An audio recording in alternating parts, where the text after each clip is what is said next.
días a todos. El tema que quiero tratar hoy es la humildad. ¿Qué es la humildad? Y cuando estaba preparando la prédica, me di cuenta que esta prédica iba a ser para mí. O sea, que voy a hacer una autoprédica. Me voy a predicar a mí mismo. Y a partir de aquí, el que tenga oídos para oír, que oiga. Yo con todo lo que voy a decir, me conformo el poder hacer un 10% de todo lo que voy a decir. La Biblia describe la humildad como mansedumbre, como humillación, como ausencia de ego. Esto es lo que significa la palabra según se traduce del griego. En Colosenses, capítulo 3, versículo 12 dice: «Vestíos, pues, como escogidos de Dios, santos y amados, de entrañable misericordia, de benignidad, de humildad, de mansedumbre y de paciencia». En otros lugares de la Biblia, lo que literalmente significa es ser humilde en la mente. Entonces vemos que la humildad es una actitud de pensamiento, es una actitud del corazón. No simplemente la humildad es una conducta externa. Alguien podría tener una apariencia de humildad, pero su corazón estar lleno de orgullo y estar lleno de arrogancia. Es lo que esto en España se llama falsa modestia. Y creo que en España y en todos los países están llenos de personas falsas, de falsa modestia y de falsa humildad. Jesús dijo que aquellos que son pobres en espíritu tendrán el reino de los cielos. Y esto lo dijo en Mateo, capítulo 5, versículo 3, que dice: «Bienaventurados los pobres en espíritu, porque de ellos es el reino de los cielos». Y ahora la pregunta es, ¿qué es ser pobre en espíritu? Ser pobre en espíritu significa que solo aquellos que admiten una ruina absoluta de su condición espiritual heredarán la vida eterna. Por tanto, la humildad es un requisito que tenemos que tener todos los cristianos. En primer lugar, cuando nosotros venimos a Cristo, en nuestra condición pecaminosa, debemos de venir con humildad, reconociendo que somos pobres y que somos mendigos y que lo único que le podemos ofrecer a Dios es nuestro pecado y nuestra necesidad de salvación. Es lo único que le podemos ofrecer a Dios, nuestro pecado y nuestra necesidad de salvación. Reconocemos nuestra falta de mérito y nuestra completa incapacidad para salvarnos a nosotros mismos. Entonces es cuando Dios ofrece su gracia, es cuando Dios ofrece su misericordia para todos nosotros. Y nosotros lo tenemos que aceptar con una humilde gratitud y entregar nuestra vida a Dios y también entregar nuestra vida a los demás. Morimos a nosotros mismos a fin de que podamos vivir una nueva creación en Cristo Jesús. Y esto nos lo dice en 2 de Corintios, capítulo 5, versículo 17, que dice así: «De modo que si alguno está en Cristo, nueva criatura es. Las cosas viejas pasaron y aquí todas son hechas nuevas». Todas las cosas son hechas nuevas en Cristo Jesús. Nunca debemos de olvidar que Dios ha cambiado nuestra inaptitud por su infinito mérito, que Dios ha cambiado nuestro pecado por su justicia. La vida que ahora vivimos, la vivimos en la fe del Hijo de Dios, que nos amó y entregó su vida por todos nosotros. Y esto nos lo dice en Gálatas, capítulo 2, versículo 20. dice así: con Cristo estoy juntamente crucificado, y ya no vivo yo, mas vive Cristo en mí. Y lo que ahora vivo en la carne, porque nos guste o no nos guste, seguimos viviendo en la carne porque no somos 100% espirituales, lo que ahora vivo en la carne, lo vivo en la fe del Hijo de Dios, el cual me amó y se entregó a sí mismo por mí. Esta es la verdadera humildad, la humildad de Jesucristo. La humildad bíblica no solamente es necesaria para entrar en el reino, sino también es necesaria para ser grande en el reino. En Mateo capítulo 20, versículos 26-27 dice: mas entre vosotros no será así, sino el que quiera hacerse grande entre vosotros será vuestro servidor.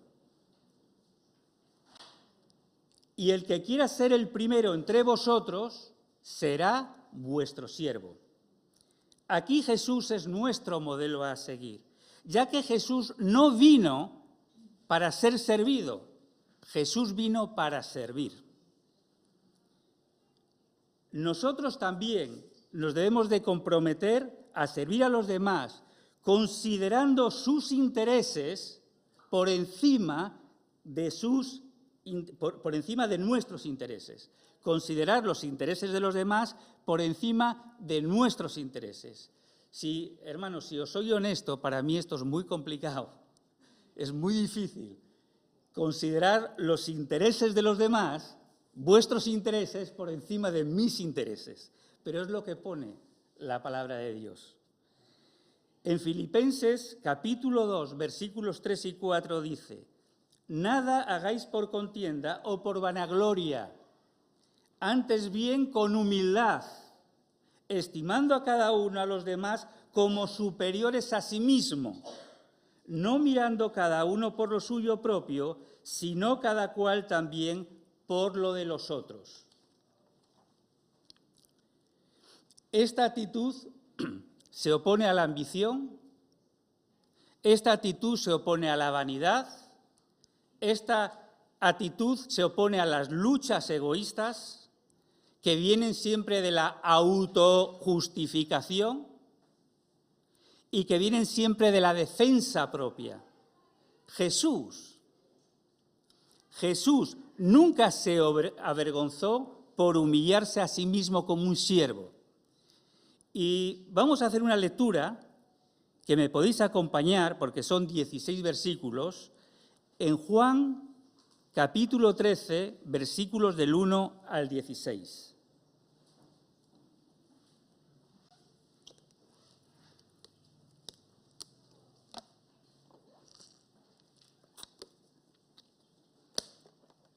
Dice así el versículo 1.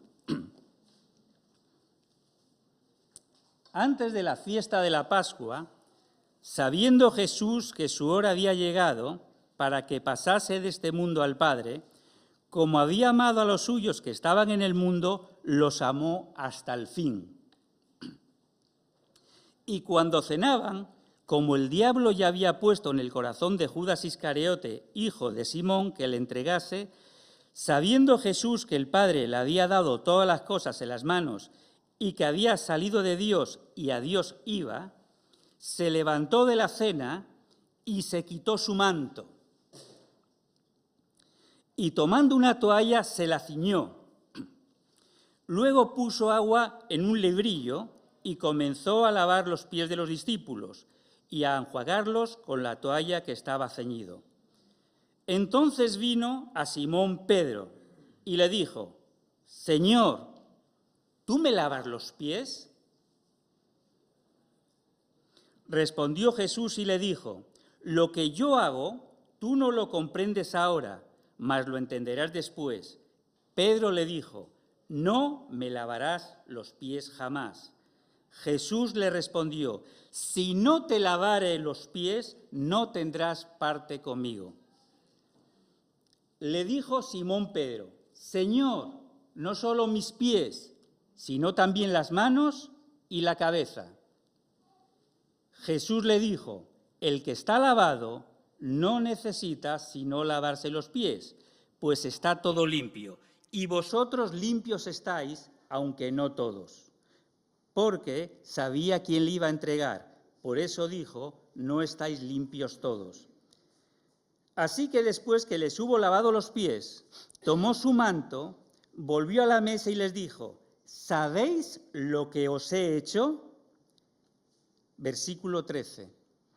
Vosotros me llamáis maestro y señor, y decís bien, porque lo soy. Pues si yo, el Señor y el Maestro, he lavado vuestros pies, vosotros también debéis lavaros los pies los unos a los otros. Porque ejemplo os he dado, para que como yo os he hecho, vosotros también hagáis.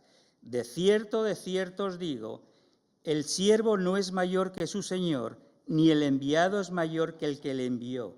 Si sabéis estas cosas, bienaventurados seréis si las hiciereis. Jesús lavó los pies de sus discípulos en el marco de la última cena, o sea, antes de ser crucificado.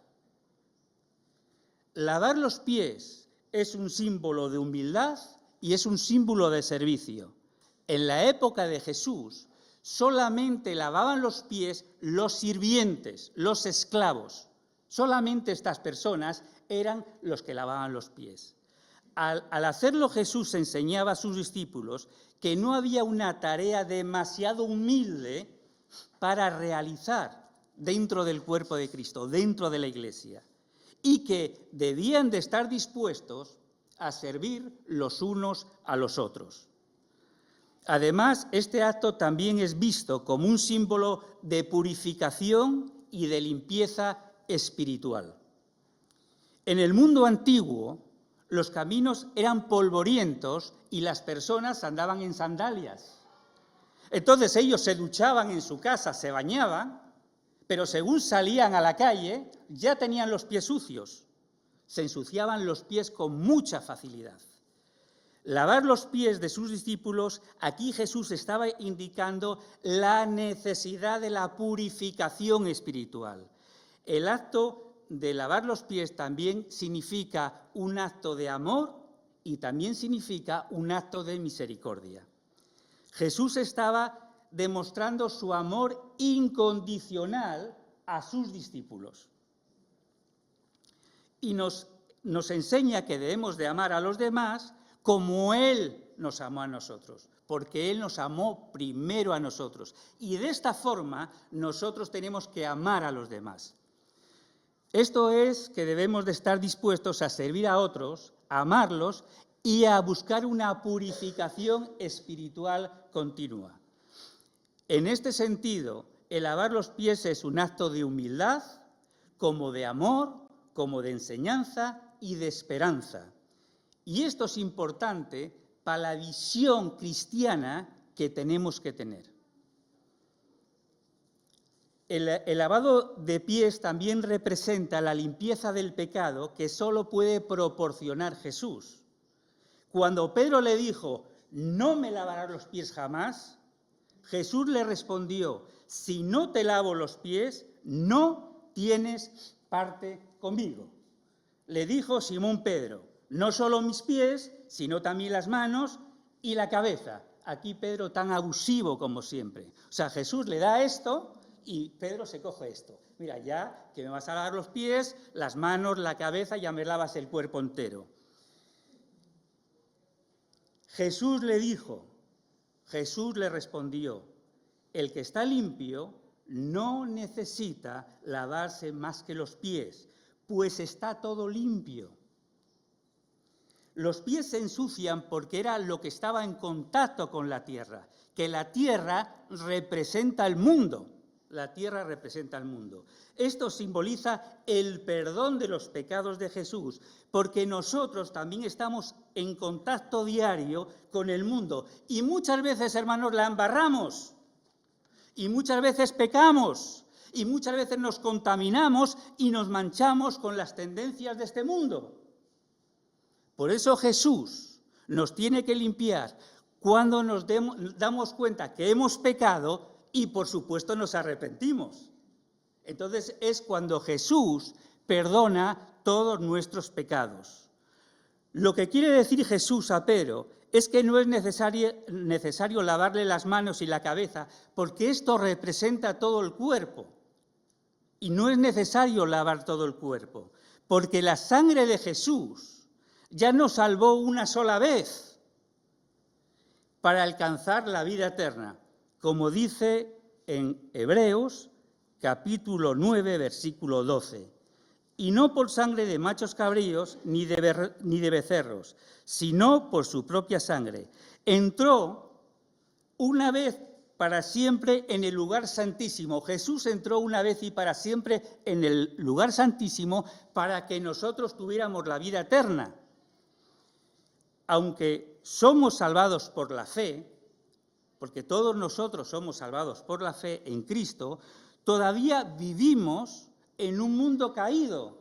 En el mundo que vivimos es un mundo caído y continuamente necesitamos la limpieza del pecado. ¿Qué es lo que significa aquí?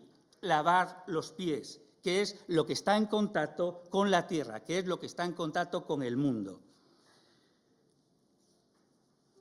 Jesús, en su humildad, fue siempre obediente al Padre y así el cristiano debería de estar dispuesto a dejar a un lado su egoísmo y a sujetarse a Dios y, sobre todo, a sujetarse a su palabra. La verdadera humildad produce piedad, la verdadera humildad produce contentamiento y la verdadera humildad produce seguridad. Dios prometió dar gracia a los humildes, mientras que a los soberbios resiste. Proverbios 3:34. Ciertamente Él escarnecerá a los escarnecedores y a los humildes dará gracia. 1 Pedro 5:5. Igualmente, jóvenes, estad sujetos a vuestros ancianos y todos sumisos unos a otros. Revestíos de humildad, porque Dios resiste a los soberbios y da gracia a los humildes. Por tanto, debemos de dejar a un lado el orgullo y si nos ensaltamos a nosotros mismos, que muchas veces lo hacemos, nos ensaltamos a nosotros mismos, nos estamos colocando en contra de Dios. Quien Dios en su gracia y por nuestro propio bien nos va a humillar. Pero si nos humillamos, Dios nos da la gracia y Dios nos va a ensaltar. Lucas 14:11. Porque cualquiera que se enaltece será humillado y el que se humille será enaltecido. Pablo, una vez que se convirtió al cristianismo, fue un ejemplo vivo de humildad. A pesar de los grandes dones e entendimiento que había recibido, Pablo se vio a sí mismo como el más pequeño de los apóstoles y el primero de los pecadores. Y nos lo dice muy claro en 1 Timoteo 1:15, que dice: palabra fiel y digna de plena aceptación, que Cristo Jesús vino al mundo para salvar a los pecadores, de quien yo soy el primero. El apóstol Pablo decía que él era el primero de los pecadores. 1 Corintios 15:9-10, porque yo soy el más pequeño de los apóstoles, quien no soy digno de ser llamado apóstol, porque perseguía a la iglesia de Dios, pero por la gracia de Dios soy el que soy. Y por su gracia no ha sido en vano para conmigo. Antes he trabajado más que todos ellos, pero no yo. No he trabajado yo, sino la gracia de Dios conmigo. El que mucho fue perdonado, mucho tiene que agradecer. Al igual que el apóstol Pablo, el que es verdaderamente humilde, se gloría de la gracia de Dios y se gloría de la cruz, no se gloría de su arrogancia. Pablo era un hombre de muchos estudios. Él estudió a los pies de Gamaliel, que él era un maestro muy notable en el mundo judío. Desde muy joven sobresalió de todos sus compañeros. Se aprendía el Antiguo Testamento casi de memoria. O sea, Pablo tenía un conocimiento del Antiguo Testamento excelente, muy brillante. Pablo hablaba griego, hablaba hebreo, hablaba arameo y hablaba latín. Y hermanos, el español viene de latín.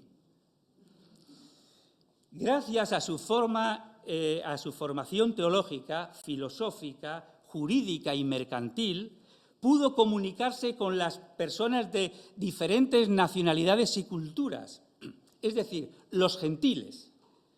Y para que me voy a hacer entender, los gentiles somos todos nosotros. Los que no son judíos son gentiles. Entonces, la misión de Pablo era predicar a los gentiles, porque hablaba muchos idiomas. Los dones de Pablo eran, entre ellos, la sabiduría. Y aquí la sabiduría se refiere a la habilidad de discernir la voluntad de Dios y aplicarla en situaciones específicas.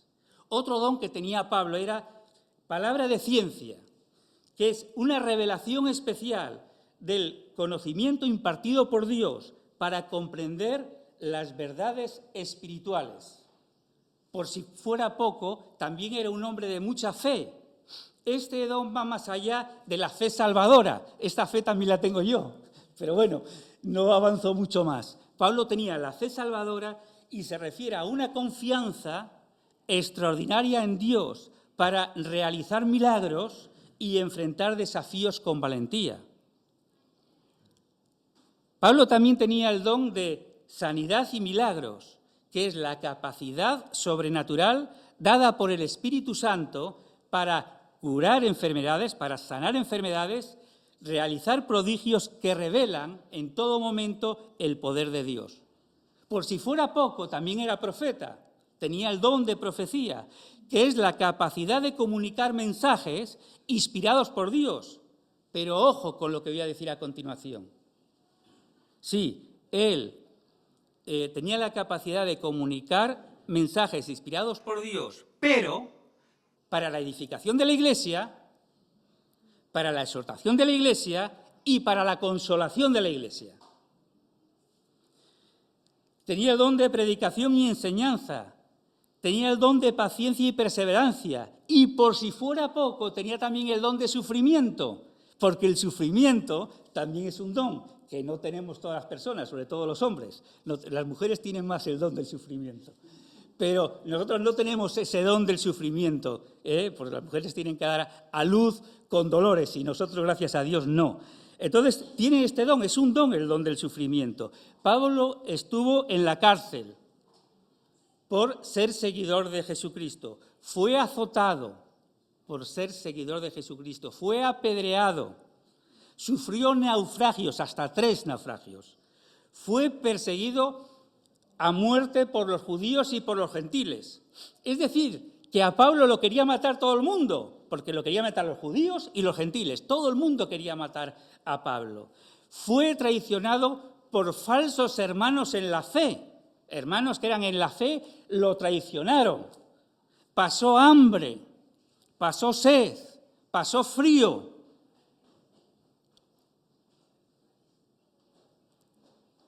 Cuando yo comparo mi currículum vitae con el de Pablo, si Pablo decía que era el menor de los apóstoles y el primero de los pecadores, entonces yo me pregunto, Señor, ¿quién soy yo? ¿Quién soy yo para que un rey por mí muriera? Señor, ¿quién soy yo para que el Hijo de Dios por mí muriera? Señor, ¿quién soy yo para que la sangre de tu Hijo haga que yo tenga una reconciliación con Dios y esté reconciliado con Dios. Y encima Dios me acepte tal como soy.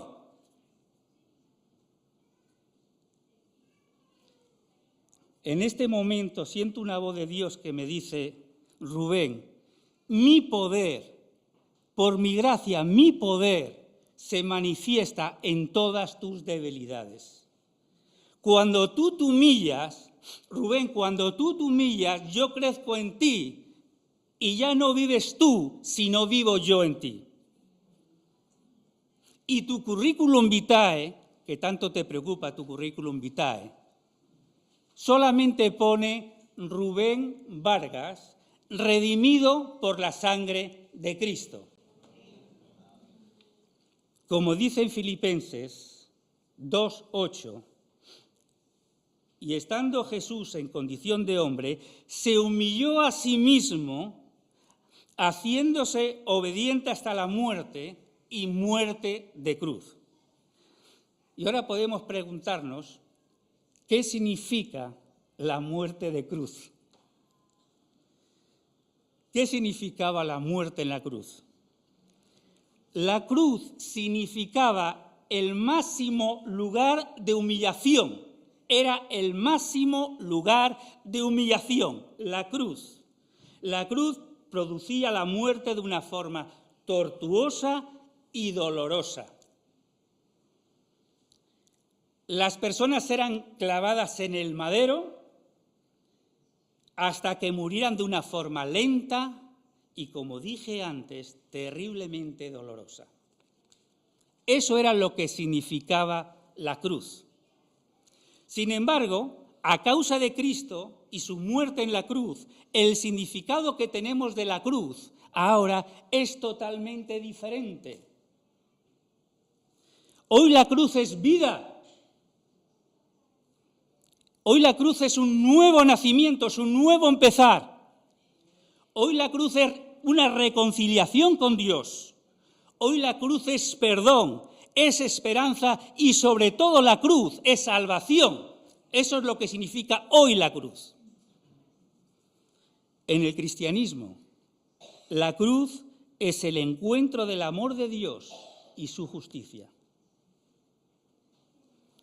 Jesucristo es el Cordero de Dios que quita el pecado del mundo, como dice Juan, capítulo 1, versículo 29.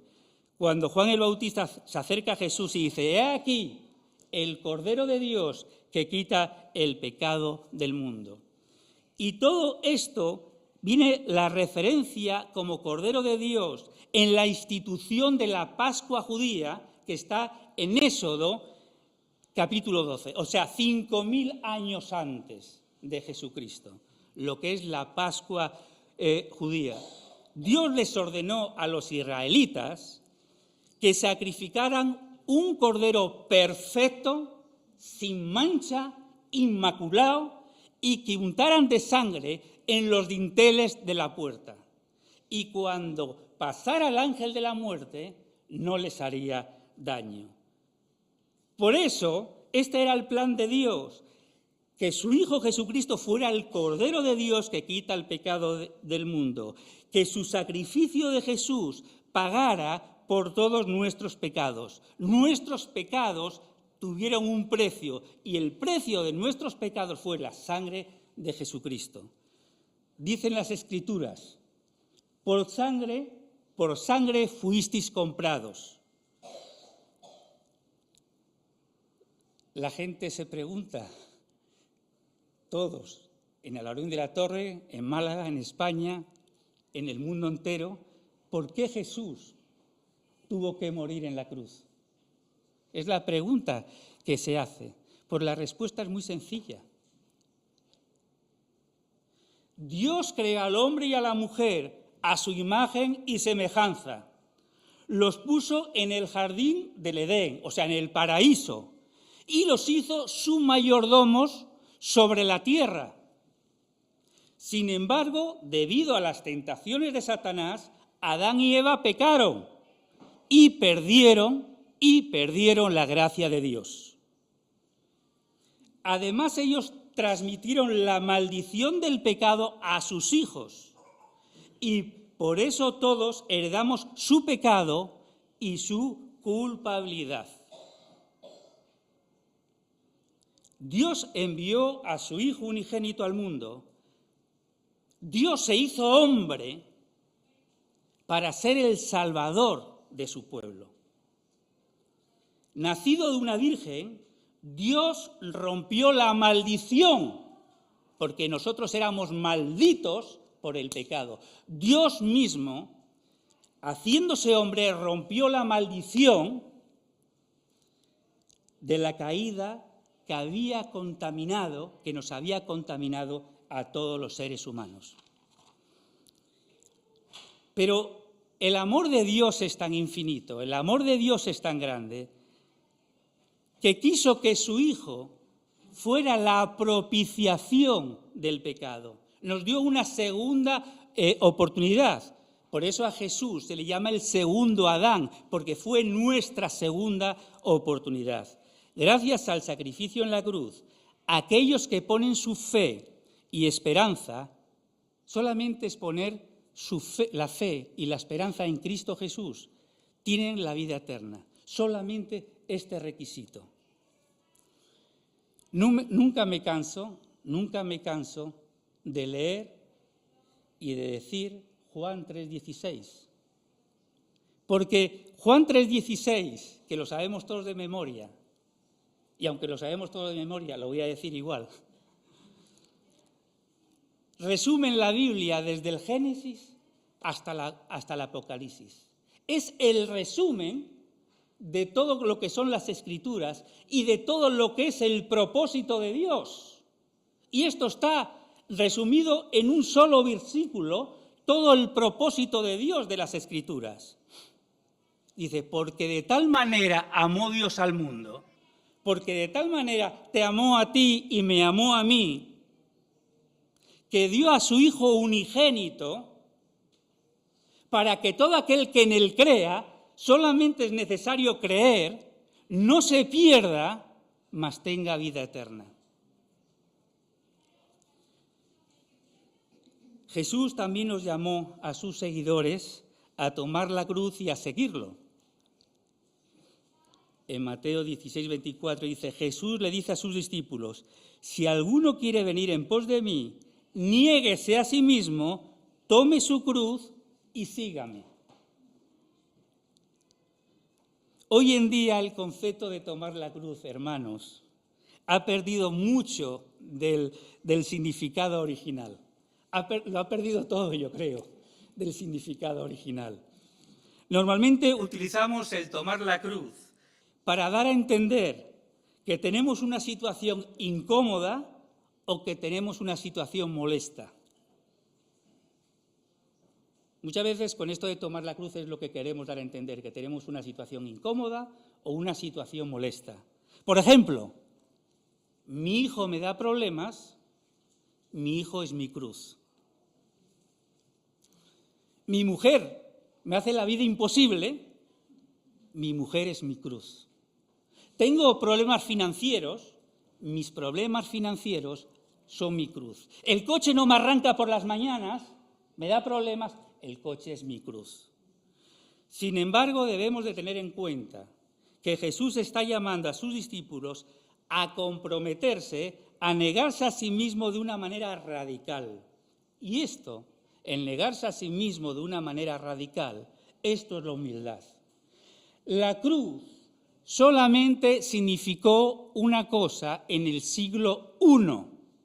Solamente tenía un significado, que era la muerte. Esto es lo que significa la cruz en el siglo I, la muerte.